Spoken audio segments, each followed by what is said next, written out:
शक्ति जिले स्थित वेदांता पावर प्लांट में एक बड़ा हादसा हुआ था 14 अप्रैल को, जिसमें 25 मजदूरों की जान चली गई थी। इस मामले को लेकर छत्तीसगढ़ यूथ कांग्रेस की ओर से एक जांच की गई और इसको लेकर आज प्रेस कॉन्फ्रेंस भी किया है। हमारे साथ कुनकुरी के नगर पालिका अध्यक्ष विनयशील जी है और साथ ही साथ आकाश शर्मा जी है, यूथ कांग्रेस के प्रदेश अध्यक्ष। दोनों से चर्चा करेंगे आखिर इस फैक्ट फाइंडिंग में निकला क्या, क्या चीज़ें निकल के सामने आई? इसमें ये समझ में आया कि कंपनी की अपनी कमियों और मेंटेनेंस ना होने की वजह से ये घटना हुई और उसके बाद कंपनी अब इस पर केवल मुआवजा दे करके पल्ला झाड़ना चाह रही है। हमारी मांग ये है कि निष्पक्ष एक जज की कमेटी बना करके जांच हो। जो संभाग स्तरीय जांच हुई वो भी खानापूर्ति के लिए बिलासपुर से की गई और जो एफआईआर की गई है जिसमें अनिल अग्रवाल सहित जिन लोगों का नाम है उन पे जो धाराएं लगनी चाहिए, जांच से जो फैक्ट बातें निकल के आ रही हैं उस आधार पे धाराएं लगे और उनको लंदन से डबरा थाने आना पड़े और वो आकर के पुलिस की कार्रवाई में सहयोग करें।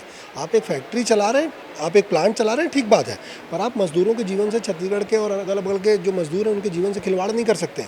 हमको पता ये चला कि इस लापरवाही के बाद हमने मांग की थी कि सरकार सेफ्टी ऑडिट कराए, वो नहीं हो रही है, सरकार ने घोषणा नहीं की।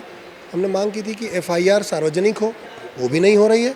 तो हमको ये समझ आ रहा है कि क्योंकि अनिल अग्रवाल जी की वेदांता की कंपनी भाजपा को 400 करोड़ रुपए का चंदा देती है, इसीलिए इस पूरी घटना को दबाने और लीपापोती करने का प्रयास किया जा रहा है। मजदूर परिवारों से भी मुलाकात की आप लोगों ने? मुआवजा की क्या स्थिति, क्या उनको जितना मुआवजा घोषणा की थी उतना मिल पाया, नहीं मिल पाया? कंपनी ने फौरी तौर पे जो 35 लाख रुपए की बात की थी, हम लोग गए थे, वो मुआवजा उनको मिला, पर कैसे मिला?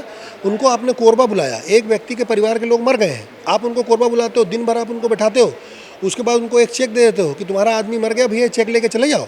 ये तो कोई बात नहीं हुई। उसमें भी जो संवेदनशीलता होनी चाहिए थी, ना वो कंपनी की तरफ से हुई, ना वो सरकार की तरफ से दिखाई पड़ रही।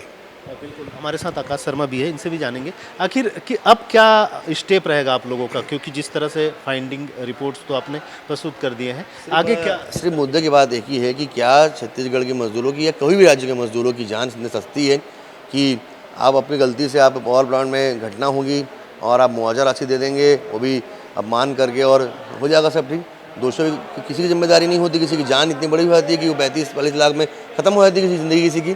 तो क्या ये जो होता है उद्योगपति जो लंदन में बैठे लोग हैं, क्या इनके ऊपर एफआईआर हुआ है तो किन धारा में हुआ, और हुआ है कोई भी धारा में हुआ है तो क्या ये डबरा थाना आएंगे क्यों लेके मांग? इन मांग को लेकर अगर सरकार का जिम्मेदार व्यक्ति अगर जवाब नहीं देगा तो युवा कांग्रेस जो है आने वाले दिनों में शक्ति जिले से लेकर राजधानी तक आंदोलन करेगी कि अनिल अग्रवाल को गिरफ्तार करो और वेदांता की सच्चाई जनता के सामने लानी होगी।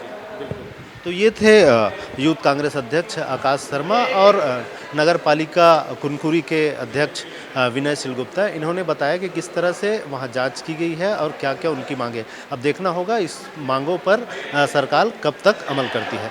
कैमरा पर्सन दीपेश के साथ स्वराज एक्सप्रेस के लिए रायपुर से दिलीप साहू।